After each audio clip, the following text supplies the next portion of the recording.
welcome back. This is By the Book, and we are married relationship coaches. I'm Sent. I'm Sel. And today we're talking about Married at First Sight, Season 16, Episode 15.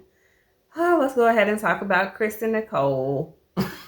Every week, for me, she gets a little more, I guess she's exposing her I don't want to call her crazy, but I do. Mm-hmm. Her crazy little by little by little.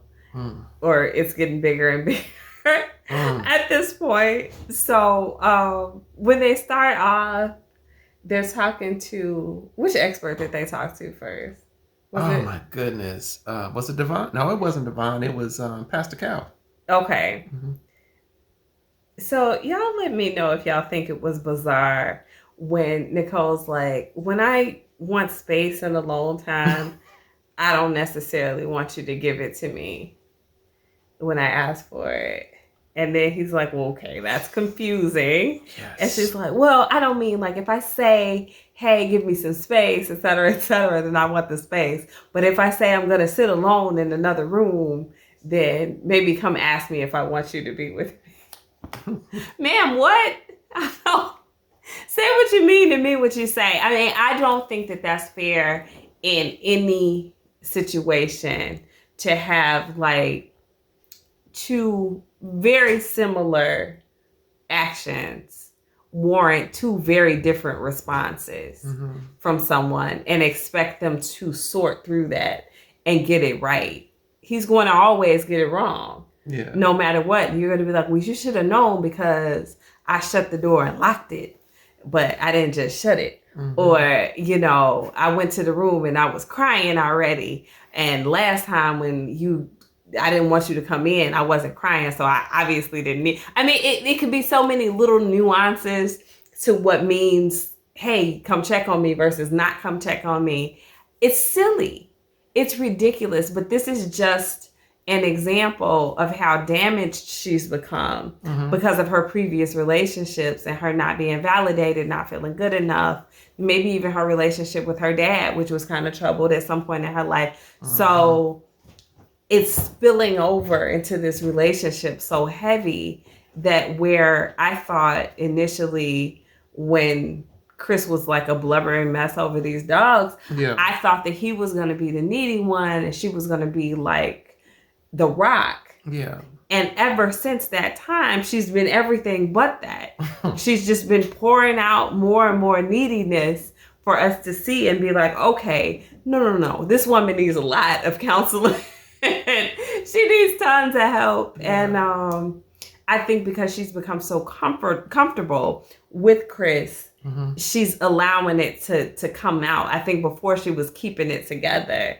And now that she's comfortable with him, she's like, hey, and I'm this type of crazy too. I'm like you know what? She reminds me of a prayer that I said several times while I was dating before I got married to this wonderful woman sitting next to me. And that prayer was, God, deliver me from these needy, insecure women. I honestly hate that.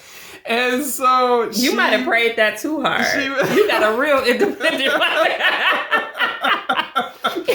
God was like, say less.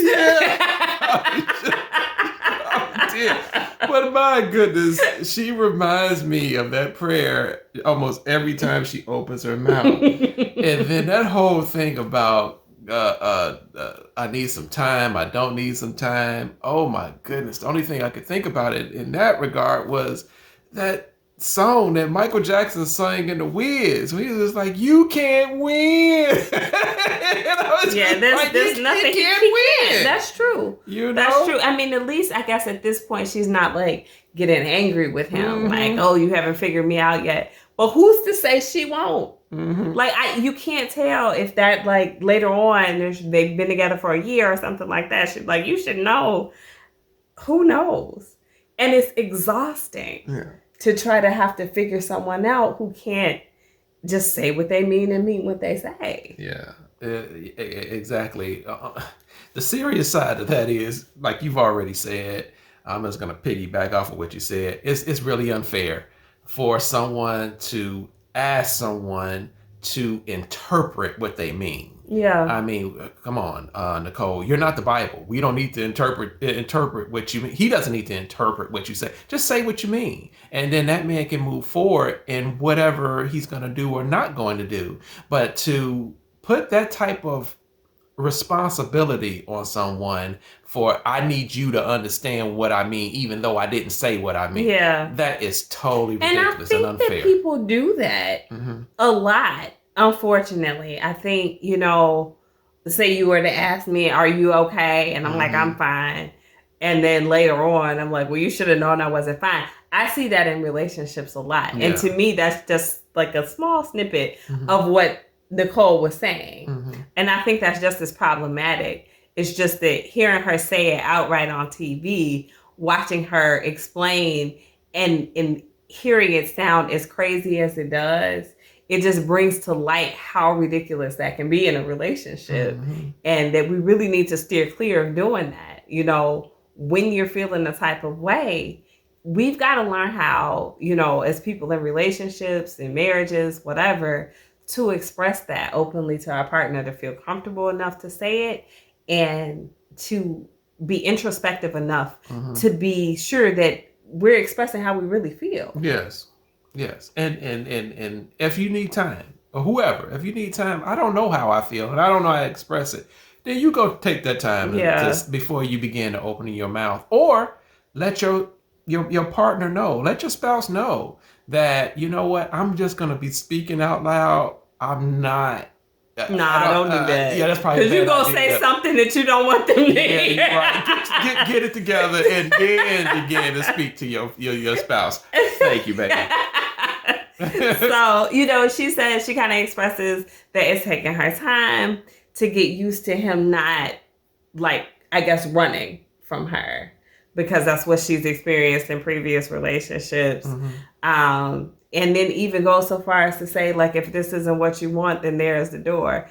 And God bless Chris, because, he's like, well, I don't have any intentions of going anywhere. He's really, really affirming her, really trying to make her feel secure in the relationship, not even probably understanding at this point that he doesn't have the ability to do that for her. This is something that this is a confidence that she's going to have to gain for herself, because she's just going to drain him.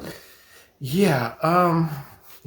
We talked about Eris and we talked about Shaquille. And you all please watch those videos. But with Chris, I am not going to say that he violated any type of law of marriage this week. Those other two guys did. But Chris did not. Yeah. And so I would say on the other side of his marriage, that is with Nicole, how important it is for a whole woman to marry a whole man. She is obviously damaged and she really needs a lot of counseling and a lot of therapy. She can get there, but it's so unfair for someone to be dealing with all of these different type of insecurities, problems, issues from other things previous before you married someone, and expect them to be your counselor, to expect them to be your therapist. It's not many of us that can walk in that type of and I don't responsibility. Think she expects that from him. She expects him to go away. She expects she's expressed this. So I think she is introspective a little bit. She's waiting for the bad things to happen. She's waiting for this fantasy world that she's living in, where this guy is really nice to her and cares about her and reassures her, to get tired of her. But in the process, she's forcing herself to make him tired. So it's like he can't win and she can't either, because she's defeating herself. Even when she comes back later on in the episode and she's like, I'm still thinking about the fact that he didn't choose me. And it's like, oh my gosh, you got on a show for people to choose for you. So what in the world did you expect? Like, why is this bothering you now? Like, is this not something you pre-thought out? And it's just like she's creating problems where none exist. Exactly. Like, trust me, something will come up in your marriage that will be problematic. You don't have to invent it. Exactly. It's not necessary. And then hopefully you guys deal with that situation head on. Yeah. You creating problems and making situations up is foolish. It is. To be honest. And I like the way Pastor Cal handled that whole situation. He grabbed it, that bull by the horns, and wrestled it to the ground and said, Nicole, I need you to stop it.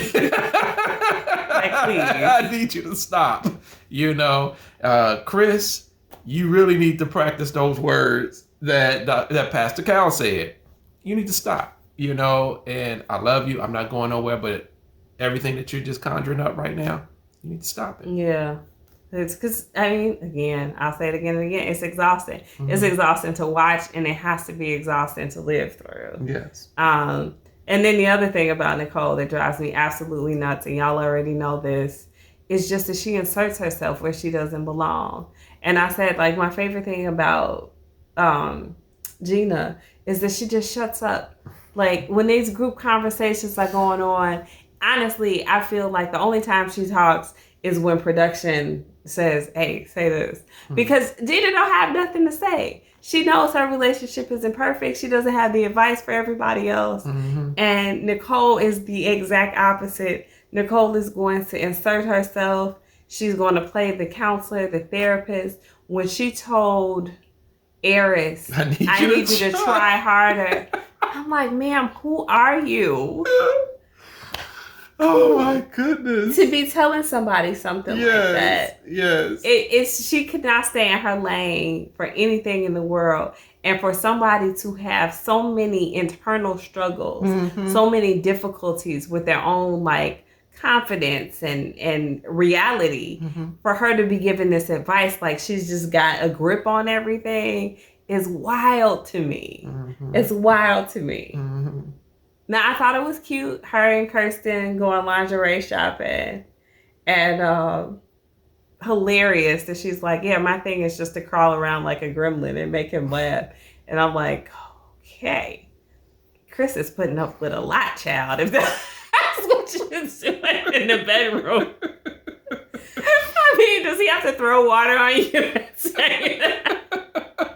No, but he definitely has the patience of Job. The man is in it to win it. But hey, you know what?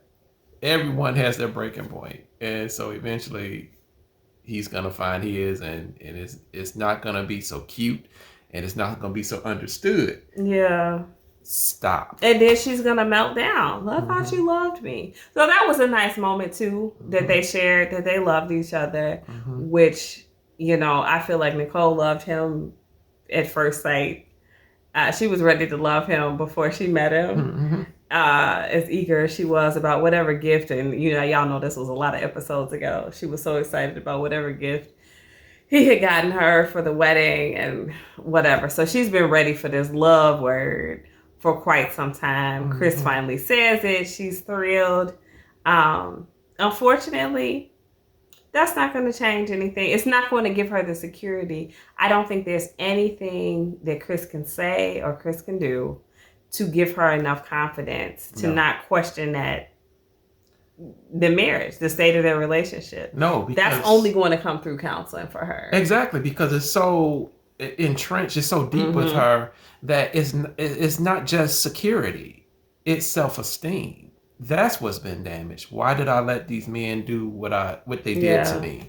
Why did I have a bad childhood? Whatever the case may be, whatever the issues are. And so her self-esteem is what's really, really, really damaged. And so you can't find that type of fill feeling. It up. No. It's like the episode of Tom and Jerry where Tom had all those holes in his body, mm-hmm. and they poured the water in, and she's she cannot be filled. Mm-hmm. It's a cup. It's a bottomless cup. So he can pour and pour and pour and pour into her. Yeah. But she's never going to have enough. Yes. And unfortunately, as you pour into somebody and you're not being poured back into, you don't have anything else to give. So he's going to need counseling, and she will too. Yeah. By the time it's all over. Yeah.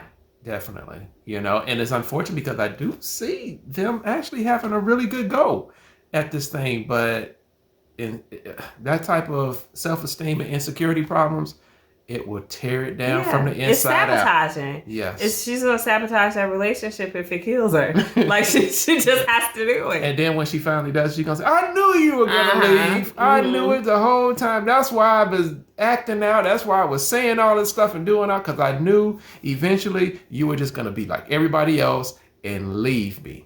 He gonna be like, that's fine. I don't even have the energy to convince you otherwise. That's whatever you think. That's what it is. Yeah. So, anyway, guys, let us know your thoughts on them. Like, if you think they can last longer than a year, I'm concerned. No. I hope that the show will pay for some continued counseling or something like that, because they're gonna need it. But drop those comments below. Let us know your thoughts. Like, share, and subscribe. And we'll talk to you all soon. Bye.